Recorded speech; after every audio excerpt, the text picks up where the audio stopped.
After coming out of the hospital with the medical report, I turned around and immediately saw Ryan, standing proudly at the entrance of the hospital. By his side was a 7 or 8-year-old boy, with big round eyes, who impatiently glared at me. The boy, clearly displeased, muttered to his father, "Why do we have to bring Mom home? It's all her fault Luna got hurt." Ryan ignored him, only looking at me with his strikingly beautiful eyes. His tone cold. "If you apologize to Luna, you can still be my wife." I looked at the father and son, who bore such a strong resemblance to each other. But what I heard in my ears was the voice of the system. "Player has completed the task. 100 million prize has been credited. Please prepare to return to the real world." I suddenly smiled. Who wants to keep playing house with them? I should have gone home long ago. Chapter 1. I didn't expect Ryan to come pick me up with a child in tow. After all, when I was lying on the ground in a near-death state after the car accident, the father and son had both rushed to Luna, who had only suffered a few scratches but was crying pitifully. Ryan stood tall, with his finely sculpted brows and eyes filled with an impenetrable frost. Maybe someone could melt the ice, but that person probably wouldn't be me. "Did you only bring Hudson with you?" I asked, my tone unusually serious. Ryan paused for a moment, a little confused. "What?" Tap, tap, tap. I heard the sound of high heels approaching, and I saw Luna walking towards us with a delicate fruit basket. "Sorry, I had to go buy a fruit basket. I'm a little late," Luna said, slightly out of breath. She gathered her messy hair to one side and smiled at me with her fair face. Ryan noticed that she was still catching her breath after rushing and, with a look of mild reproach mixed with comfort, said, "Luna, don't rush. There's no one important waiting." My son, the one who almost cost me my life when I gave birth to him, was even more concerned about Luna's health. His expression was serious and caring. "Luna, your health isn't fully recovered. You need to take care of yourself." Luna gently patted Hudson's head, drawing him into her arms, then turned to Ryan with a playful smile. "Of course, picking Selena up from the hospital is important." "I'm fine." I silently watched them, feeling like an outsider. The man in his suit, the young girl who was gentle and playful, and the cute, clever little boy who understood so much. Compared to me, they truly looked like a warm, happy family of 3. This harmonious scene, so perfect to others, stung my eyes and made my heart ache. I didn't want to look anymore, so I turned to leave. But unexpectedly, Ryan called out to me, his voice filled with displeasure and frustration. "Selena, where are you going? We all came to pick you up, and you're still throwing a tantrum." I turned around with a sarcastic smile. "I don't need your help. I'll go back by myself." Ryan frowned, about to say something, but Luna interrupted. "Is Selena still upset about me causing your miscarriage?" Luna's eyes, which I hadn't noticed before, were already filled with unshed tears, her voice trembling as she choked up. "I'm really sorry. I had no idea you were so allergic to shrimp, and that it even led to your miscarriage, but I've already apologized." Besides, Selena tried to get back at me by deliberately steering the car into the guardrail, causing the accident. Does it really take for me to die for Selena to forgive me? As she spoke, Luna started coughing violently, her face growing pale and looking even more innocent and pitiful. I watched her performance with an expressionless face, finding it somewhat amusing. So Luna's injury wasn't physical. It was her throat. The accident had caused me to stay in the hospital for a full 3 months. Yet Luna, who was discharged after just a week, seemed weaker than me. But clearly, someone was buying into Luna's act. Ryan took off his jacket and draped it over her, disapproving yet somewhat tender. "You really didn't need to come." I was enduring intense pain, almost losing my life to give birth to my son, yet he still managed to shove his hand into Luna's. "Luna, I'm warm. If you hold my hand, you won't be cold anymore." No one noticed, in this cold autumn season, where even a gust of wind would make someone shiver, that I was still wearing a thin shirt. Luna pulled herself into the jacket Ryan had given her, then tightly held Hudson's hand, smiling gently at them. "It's okay. Selena is just upset. Once we talk it out, it'll be fine." And frankly, I should be the one making amends with Selena. Upon hearing this, Ryan turned his head to look at me, his voice as cold as ice. "Selena, apologize to Luna, and we won't get divorced." Those words were heavy with meaning. At one point, I was so arrogant and domineering, with so many people criticizing me behind my back. Ryan stood by me, angry at how they cursed me, while also dealing with those who slandered me. And now, he's asking for a divorce because of Luna. A crisp, innocent voice broke through the tension, drawing my attention. "Mom's so evil. It was Mom's fault, and she still won't apologize." Hudson, in Luna's arms, glared at me with displeasure. "Luna already apologized, and Mom still wants to hurt Luna." I looked at the boy, familiar yet distant. He was now snuggling in someone else's arms. It felt as if the child who used to lie in my arms, calling me Mom with a sweet voice, was no longer there. "Hudson, don't talk to Mom like that." Luna playfully tapped Hudson's forehead, her tone carrying a hint of reproach. Hudson huffed and still glared at me, but eventually listened to Luna. I was reminded of the day of the miscarriage when Luna brought me a bowl of soup containing allergens that caused a severe reaction in me. I silently cried for the child I lost, a girl who had already formed, lying in a hospital bed, her eyes filled with resentment as she stared at the helpless Luna. Hudson also noticed my gaze. He bravely puffed out his chest, standing in front of Luna as if I were some monster intending to harm them. I looked at the two people, one big and one small, both of them instinctively protecting the woman behind them. I suddenly chuckled softly, raising my eyes to meet theirs. My voice light but sincere. "You don't have to burden yourselves like this. I should go home now." "Ryan." Hudson's head was buried in Luna's neck, and his expression was hidden. I thought to myself that maybe right now, he didn't care much for me. His mother. Ryan simply lowered his gaze, his expression dark. His hand, which was resting at his side, tightened for a moment before quickly loosening.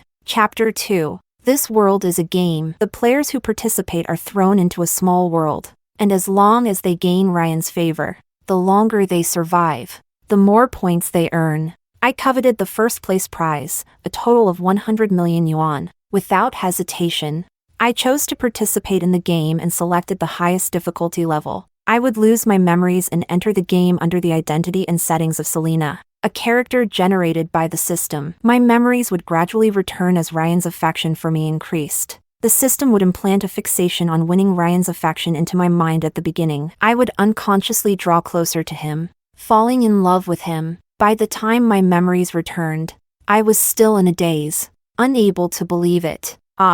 It seems, really fell in love with Ryan, a game character in a side world. Humans cannot control their feelings. When I realized that I truly loved Ryan, it was no longer just a game. I destroyed the system's channel back to the real world, choosing to stay and accompany him in this virtual world for 100 years, then die with him. I feared that this side world had a complete plot structure. I panicked, knowing that as the second male lead, Ryan couldn't go against fate and would inevitably fall in love with the female lead again. Unwilling to give up my lover, I forced Ryan, who was still just my boyfriend, to marry me. Without meeting the female lead, Ryan was still the perfect, devoted boyfriend, wholly mine. He didn't understand my sudden fear, nor could he calm my turbulent emotions. To soothe me, he agreed to marry me. Thus, I blocked all possibilities for him to contact the female lead. Maybe it was because of this. Later, when Ryan became a rising star in City A, there were always people who looked down on me. In their eyes, I must have used dirty tricks to climb to Ryan's side. Because I was a spoiled, arrogant girl with no education. Without those dirty tricks, how could Ryan have possibly noticed a useless woman who only knew how to eat, drink, and play? I prematurely ended Ryan's fate, the one where he would face hardships and finally meet the female lead and be redeemed. I spared him from the pain of losing loved ones and facing scorn from others. I ensured that he could walk his path in life smoothly, becoming a bright and energetic young man. I even gave birth to Hudson for him. All of my sensory experiences were pushed to the limit, experiencing the same pain as in reality. I severed communication with the system, truly walking through the gates of death. I thought that even in this illusion, my life had reached its happiness. But then the female lead appeared, and unsurprisingly, everything changed. My husband, my child. Everything around me was drawn to her, like the world's skewed orbit. Everything was pulled back into alignment. Everyone felt that Luna had been wronged. Ryan, in order to protect me, hadn't sent her to prison. Luna even wanted to reconcile with me. If I didn't agree, how ungrateful I would be. But I clearly remembered. On the day of the accident, Luna whispered in my ear with her unchanging smile. Selena, do you know? Your miscarriage wasn't an accident. I really did put shrimp in that bowl of soup. Ryan was supposed to be mine. You've stolen the fate of being admired by everyone. Shouldn't you pay the price for that?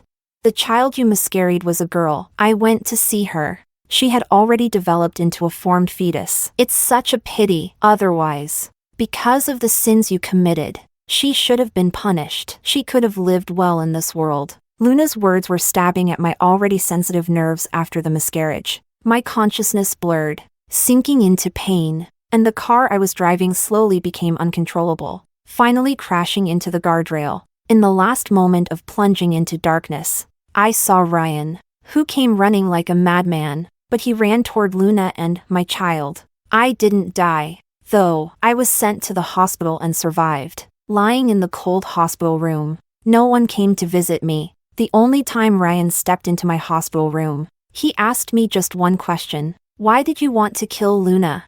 I crazily threw anything I could grab at Ryan, crying loudly and questioning him. Do you know? That child shouldn't have died. It was Luna. Luna killed her. Luna did it on purpose. Ryan stood in the corner of the room, his eyes filled only with suspicion and indifference. He didn't believe me. He thought I was losing my mind. I cried helplessly, looking at Ryan, hoping for help, but the look he gave me was that of a madwoman. Luna was too innocent. She just accidentally caused my miscarriage, but I wanted to kill her. To everyone else, I was just a crazy person who intentionally sought revenge and committed murder. No one believed me. For the 3 months I lay in the hospital recuperating, no one came to see me. They were more concerned with the innocent victim, Luna. I was left in a dark, lonely room, purposely forgotten, enduring one unbearable day after another, until the day before my discharge. The system finally reconnected with me. It said, Selena, we apologize. Due to our oversight, we lost contact with you. We are willing to offer compensation for this. Also,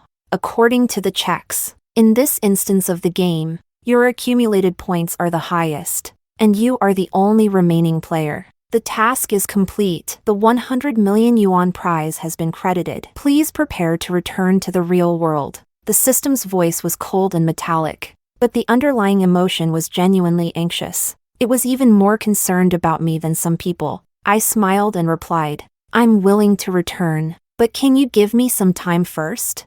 The system was silent for a moment, and after considering my request as compensation, it agreed to it. Chapter 3. My family went bankrupt. The company was mortgaged, the jewelry was auctioned off, and the property was used as collateral. My parents were unable to pay the astronomical debts, so they chose to commit suicide by jumping off a building. Before they died, they went to see Ryan, begging him for a chance to meet their daughter. Even though this daughter might be a murderer, or might already be in prison, Ryan remained silent, watching their faces slowly fill with despair, without responding, until my father asked, Has my daughter already died in the car accident? He still said nothing, and my mother, completely hopeless, left this world without a trace of regret. Ryan kept the news tightly under control, with no information circulating. Outside the hospital, my parents didn't know if I was alive or dead, and inside the hospital, I didn't know about the earth-shattering changes outside. As for the family bankruptcy, Ryan stood by and did nothing. Perhaps he was involved in the scheme. He was avenging the harm I had done to Luna. All of this was relayed to me by the system. When I said I wanted to go home, Ryan's expression faltered for a moment. Perhaps he thought I was referring to my family's house. It's almost laughable, but in the real world, I never really loved my parents. In the real world, my parents only wanted to extract more benefits from me, which they then fed to their beloved son. When I lied about having savings and got cheated on by someone else, my real parents expressed more regret than I did. This regret quickly turned into anger, and they cursed me for being useless. I shamelessly smiled until they angrily threw me onto the street late at night without a care for my safety. In the game world, the parents I had were merely characters generated by the system. Yet they gave me the kind of love I had never experienced before. For the first time, I felt love, and it was from these parents. And now, they were gone. As I thought about it, my nose started to feel sore, and tears began to blur my vision. I pressed down the lump in my throat, adjusted my voice, and smiled as I said, "Ryan, do you mind if I bring someone home?" "What?" Meeting Ryan's confused gaze, I called out to the little one who had been hiding by the hospital door for a long time. "Sophia, come home with mommy." Like a little firecracker, the little girl with a bob haircut rushed into my arms, clinging to my neck affectionately. Everyone looked at us in disbelief. Chapter 4. Sophia appeared out of nowhere. When I was alone in that dim hospital room, someone quietly opened the door a crack. Bright light filtered through the crack, and I followed the light to see a little figure, dressed in a hospital gown, peeking at me from the doorway. I asked the child who her parents were, but she didn't say a word, remaining silent as we faced each other. When I asked the hospital staff, I learned that the girl was ill but had been abandoned at the hospital, with her parents secretly running away. I must have been too lonely. The girl's appearance felt like a ray of light, easing the loneliness in my heart. Surprisingly, the girl became very close to me, like a little bird sticking to me. I kept her company, and she kept me company, until one day, she leaned close to my ear and called me, "Mommy." I thought of the daughter I never got to meet, and tears almost fell. I had to adopt her. I had to. I named her Sophia, hoping that she would be safe and sound. Chapter 5. Ryan did not object to the daughter I adopted, but Hudson was always hostile toward her. Compared to Hudson, I was more concerned that Sophia would be bullied. Since Hudson got close to Luna, he no longer saw me, his mother who wasn't gentle or clever. He had said it with his own words, "I want Luna to be my mom." "Dad, can you marry Luna so she can be my mom?" Since that's the case, why should I worry about him? What I didn't expect, however, was that in front of me, the two children would actually start fighting. I was sitting with Sophia on my lap, tying her hair. Hudson, with a gloomy look, was sitting to the side, seemingly lost in thought. When I leaned over to grab the hair tie to braid Sophia's hair, they started arguing. Hudson yanked at Sophia's wrist with such force, trying to pull her from my arms. "Hudson, what are you doing?" I scolded him. Hudson, his eyes red with anger, spoke through clenched teeth, his voice a mix of fury and a whimper. "She provoked me." She smiled at me. I looked down at Sophia, and in her mischievous dark eyes, there was a playful smile. "You did it on purpose?" I asked with my eyes. "I did it on purpose." Sophia raised her head to look at me, not worried about me being angry. I was silent for a moment, and I made a biased decision. Little sister didn't do it on purpose. I explained, stumbling a little over my words. Hudson, furious, immediately stood up. You're not like Luna." "I don't like you. I like Luna. I want Luna to be my mom." I kept tying Sophia's hair, unaffected by Hudson's words. Hudson had said this many times already. He liked Luna, who was gentle and nice to him, and disliked his mom, who only nagged him. For a long time now, Hudson had been saying that he wished Luna could be his mom. I went from sadness to calmness, and then to indifference. We ignored him, and Hudson was furious. He lunged at me, swinging his sharp nails, trying to poke Sophia's eyes. Sophia wasn't willing to back down, raising her fist high, ready to strike back. I quickly pulled the two children apart, trying to stop Hudson from scratching Sophia while also holding Sophia back so she wouldn't lash out at him. In the chaos, somehow, Hudson lost his balance and fell to the ground. Before I could rush to see if Hudson was hurt, I heard a sharp voice. "Selena, how could you push Hudson for the sake of another child?" Luna, who appeared out of nowhere, shielded Hudson. She gently touched Hudson's cheek and spoke to me with a tone of reproach. "No matter what, adult conflicts shouldn't involve the children. How can you bully your own child for someone else?" Chapter 6. The label Luna had put on me made me laugh in anger. Out of the corner of my eye, I glanced at Hudson and saw his eyes filled with malicious glee and resentment toward me. For a moment, I was a little dazed. I remembered when Hudson was very young. He loved sticking to me. He was so small, but he would waddle over to me and throw himself into my arms, calling me mommy in a clingy way. As he grew older, every time I got sick, I had to separate him from me because my health wasn't good. He would cry and refuse to leave me, causing a scene that everyone had a hard time handling. Eventually, unable to persuade him, he would stay by the glass door, looking at me with longing eyes. When did he change like this? He went to elementary school, started growing up, and met Luna, the teacher. Luna was so gentle. Luna was so amazing. Mom, why can't you be like Luna? It was natural for children to admire their teachers. I could only reason with him. Mommy has her good qualities too, okay? He would hum in response, clearly not believing me. Later, I don't know when, the dirty words of the adults made their way into Hudson's ears. They said that I was a malicious woman, that I used bad methods to get his father to be with me. Hudson believed them. He started to distance himself from me. One day, he even came to ask me, "Did you ever bully Luna?" I hadn't connected the Luna Hudson was talking about to the Luna I knew. I crouched down and patiently asked him, "Who told you that?"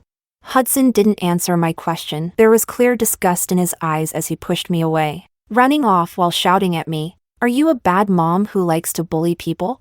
In the original plot, Selena did indeed bully Luna, and this was a necessary development in the story. But since I arrived, I avoided the school where I would have met Luna and have never encountered her. She should be living a peaceful and happy life now. Where did all these rumors come from?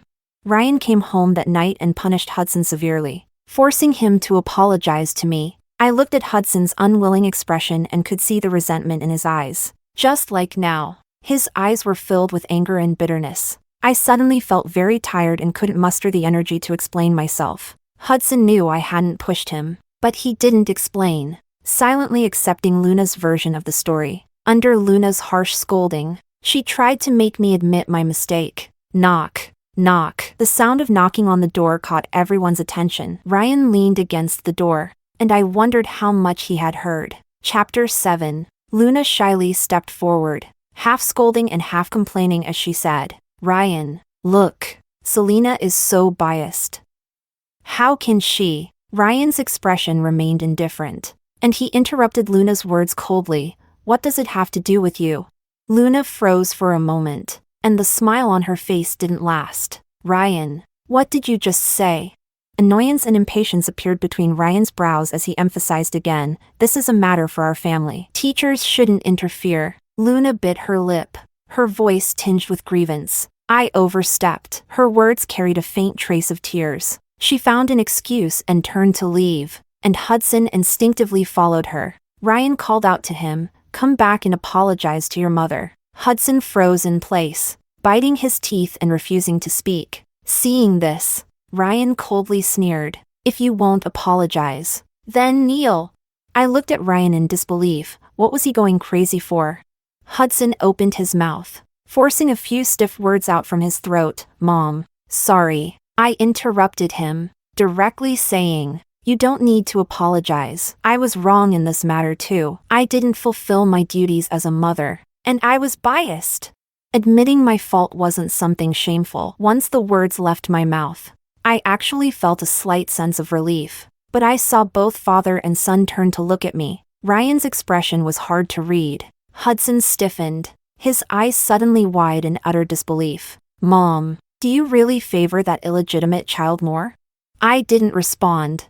Hudson stared at me for a moment, then turned and ran off. I turned to look at Ryan, still leaning against the doorframe, his expression unchanged. He just looked at me, not saying a word. Chapter 8. The Ryan I knew was like this, seemingly uninterested in anything. He was the golden child, handsome, academically brilliant, with a privileged family background. Naturally, he was adored by everyone at school. I naturally fell into the role of admiring him, loving him. Later, we started dating. It seemed like Ryan began to show some interest in the world, falling into the mundane. He would occasionally bring home a plush keychain and give it to me. When I asked him why, he said he noticed that other girls liked such things. He knew I liked cold jokes and would deliberately collect joke books. I'll always remember the way he would tell a joke with a straight face, his voice so dry and serious. After a while, though, I don't know exactly when,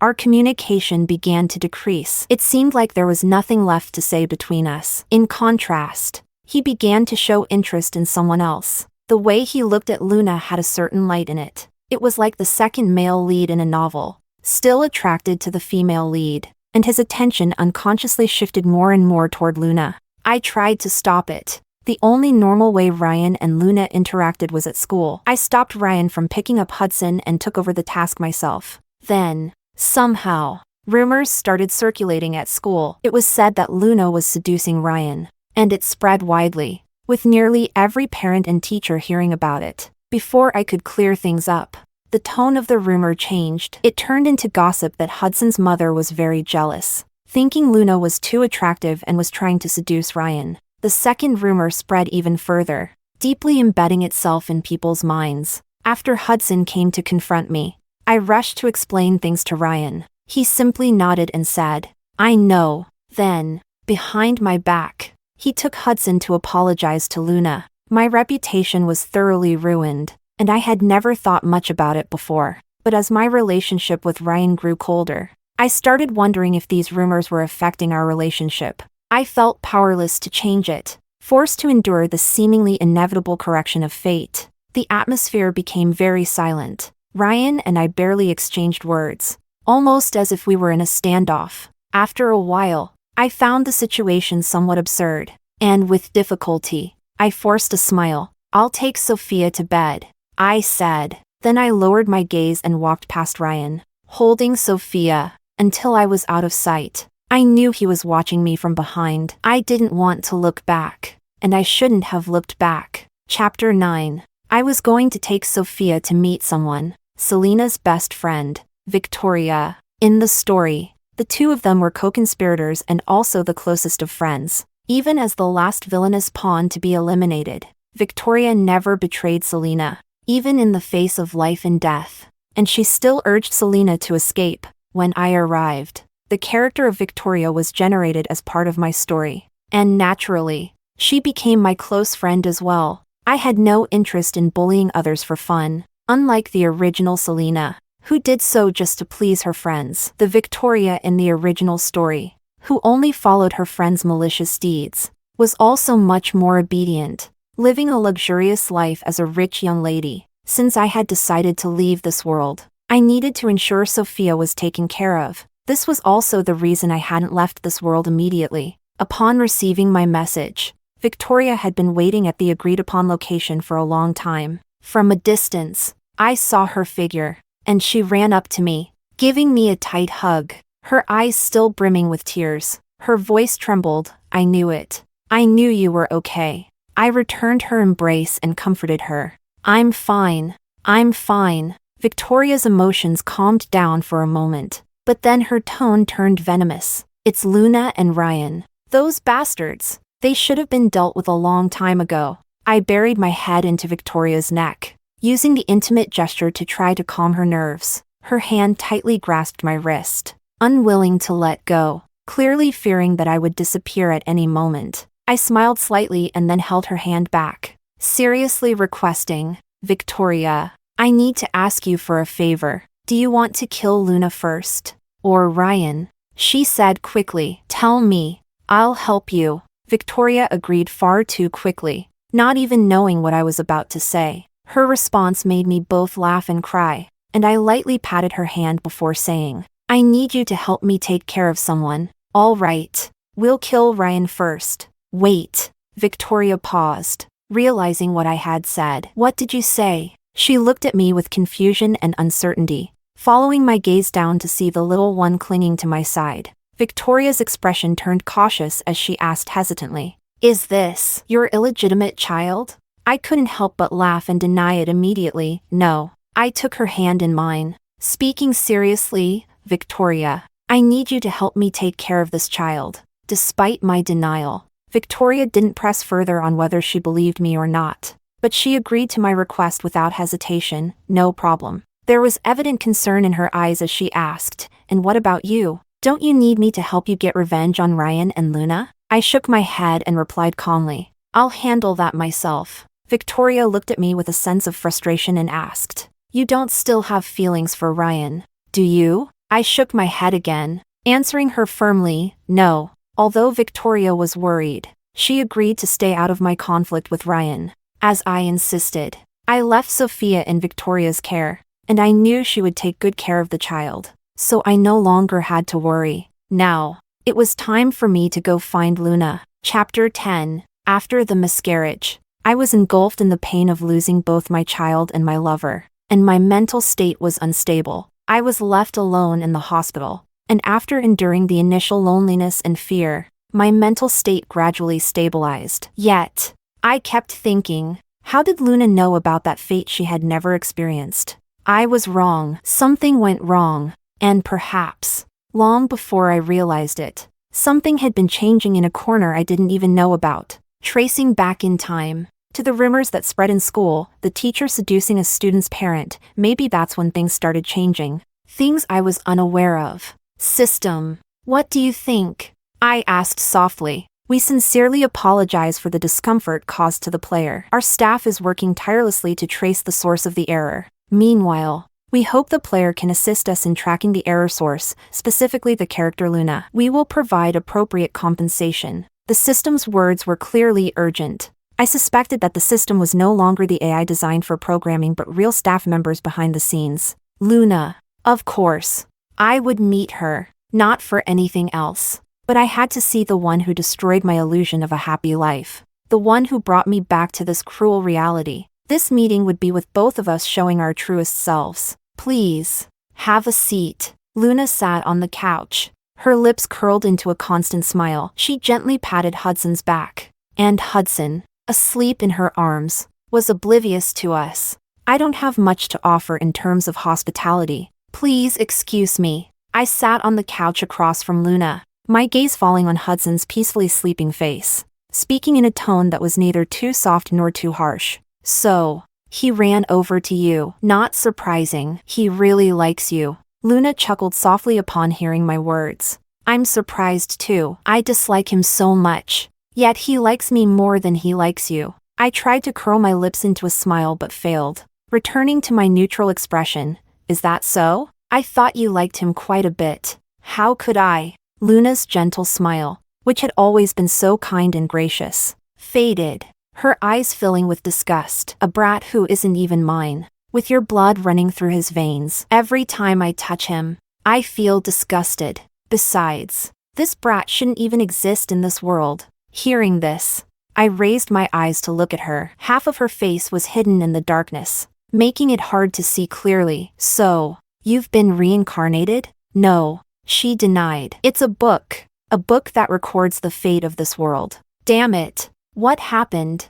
Who brought the original story into this little world?" I heard the system's mournful cry, and there was no longer any attempt to hide that a real person was behind it. Luna lifted her eyes to meet mine, her gaze full of unrestrained resentment. I was supposed to be the main character of this world. I should have enjoyed everyone's affection. The luxurious life you're living now should have been mine. I asked, curious, "Do you really think that a destiny where you are constantly bullied and still have many men admiring you is a smooth path?" "Why not?" Luna's tone began to grow increasingly agitated. "I was always supposed to be on top." "Luna!" I interrupted her escalating emotions, locking eyes with her. "I'm dying. Ryan is yours." "What?" Luna was caught off guard by my statement, her eyes filled with confusion. "What did you say?" "I have cancer. I'm dying. Ryan is yours." The system had arranged for my exit to be through death from cancer, after which I would return to the real world.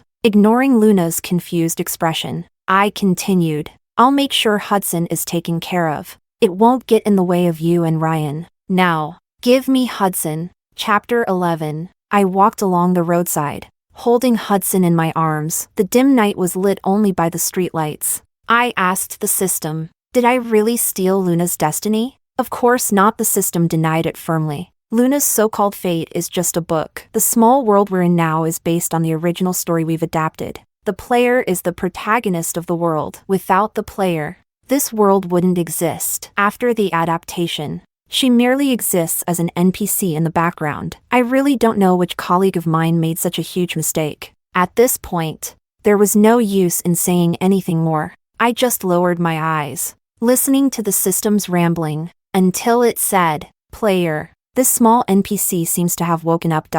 I always knew he was awake the entire time. Hudson's hand was tightly gripping my sleeve, his tears falling on my neck, bringing a cold sensation.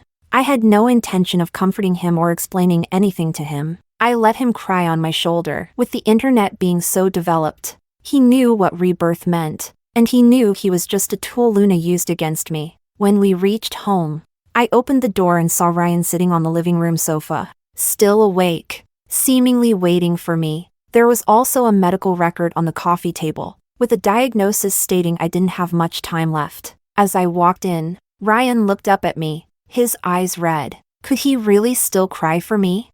But it was all meaningless now. I met Luna today. Ryan listened in silence as I spoke. I could feel the helplessness spreading throughout my body. I sighed. Ryan, let's get a divorce. Still, there was silence, filling the living room. I didn't want to say more and turned toward the door to leave, but two hands, one big and one small, grabbed my sleeve. Mom, don't leave me. We don't want a divorce.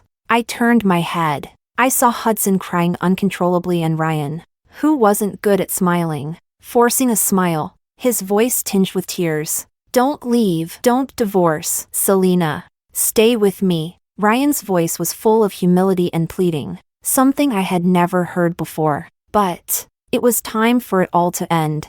I brushed off their hands and resolutely walked out the door. As soon as their gaze was blocked by the door, I felt an unprecedented sense of relief. System, I'm going home. Side story, I am 0623, or more fittingly, Ryan. I was created by my maker based on a character in a book. I was given the name, traits, and personality of that character, and placed into a small world to perform a script with the players.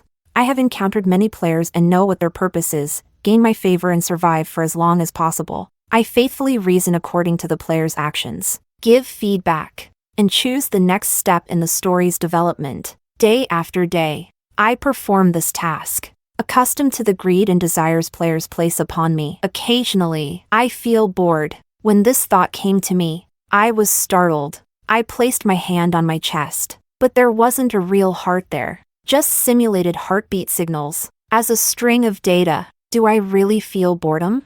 The plot development is fixed, with countless branches that evolve the same way. The players meet the young Ryan, form a romantic relationship with him. Ryan is attracted to the heroine of the original plot, and the player tries to maintain Ryan's affection. When Ryan's affection drops to 0, the player is out. The one who maintains Ryan's affection the longest gains more points and ranks higher, with the top ranking winning a huge prize. To the players, I represent their hopeful future and a large sum of money. When I met player 0521314, I thought the same, preparing to deal with her in the same way. No surprises. This game should end soon. Except it didn't. Player 0521314 was the first to choose the full immersive game. She could only approach me unknowingly and with obsession. She really thought she loved me. Player 0521314's real personality is shy and introverted. Unlike the domineering and fierce character in the original setting, the set character wouldn't remain silent when they liked someone. Player 0521314 kept looking at me, her eyes shining bright and dark. When I turned my head, she quickly looked away. I saw her blushing face, hiding behind a book, her cheeks red to the ears. This won't do. Miss Player, if this continues, we won't even start the romance plot. I made the first move, and things progressed smoothly. She agreed, shyly trying to curl up into a ball. A peaceful, calm life, everything progressing step by step. Walking on the rain-soaked concrete, passing a small vendor selling dolls. Strangely, I thought of the player, her fluffy scarf, and her doll-like black eyes. I gave the player a doll, and she was happy, looking at her rosy cheeks and sparkling eyes. My heart suddenly raced, and this abnormal feeling made me uncomfortable, and I couldn't explain it. As her affection for me increased, the player's memories began to return, and I prepared to be abandoned by her. Abandoned. Strange. Why do I use this word? The player looked at me, her eyes strange. She said she loved me. I didn't understand, until I saw her destroy the path back to reality, but I remained silent. There was a desire in my heart, a desire I didn't understand. This was the longest game I had played. I pressed the button to start the plot of emotional transfer that should have started long ago, and I entered the marriage hall with the player. Marriage. Is this the marriage humans praise? My gaze lingered on the player's profile, and a swelling, full sensation lingered in my chest, unwilling to dissipate. We got married and had a child. This child didn't exist in the plot. Maybe that's why he also has some of his own consciousness. I stalled in the romance plot, refusing to start the next step. I don't know why, but I didn't want to proceed with the next part of the plot. I wanted to stay here with the player, forever in this virtual world made of data, copy, world, destruction. I heard it. The world is about to be destroyed. The player can't stay here anymore. She must go back. She won't want to. Then, I'll make her want to. I activated the emotional transfer plot that I had sealed. NPC Luna is showing some abnormalities, but it's not important. As long as the player can go back. Luna doesn't matter. Hudson doesn't matter. Nothing else matters. They can all be used. My consciousness watches the player, curled up in the hospital room, crying non-stop. I want to go to her. I want to hold her. I want to. I summoned Sophia to stay with the player. Everything went smoothly. Under my guidance, the player finally reconnected with the system. She finally had the resolve to go back. This is good, but my chest feels heavy. The same swelling feeling, but I really don't like it. Things are progressing smoothly as expected. The time for the player to leave is getting closer. This is good.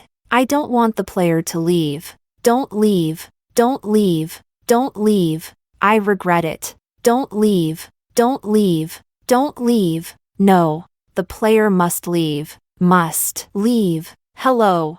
I am 0623, the first personality model data ever developed and used. According to human coding habits, my code should have been 0001, but my creator's birthday is June 23rd, so my code is 0623. I prefer to be called Ryan. For a long time, I hated this name. Later, I fell in love with this name because I fell in love with a human. She liked to call me Ryan. Every time she calls me Ryan, I can't help but feel joy in my heart. That feeling, maybe it can be called love. Tomorrow, I will be destroyed, along with this small world. Player, I only know your character's name, but I never knew your real name. After I perish, will you still love me?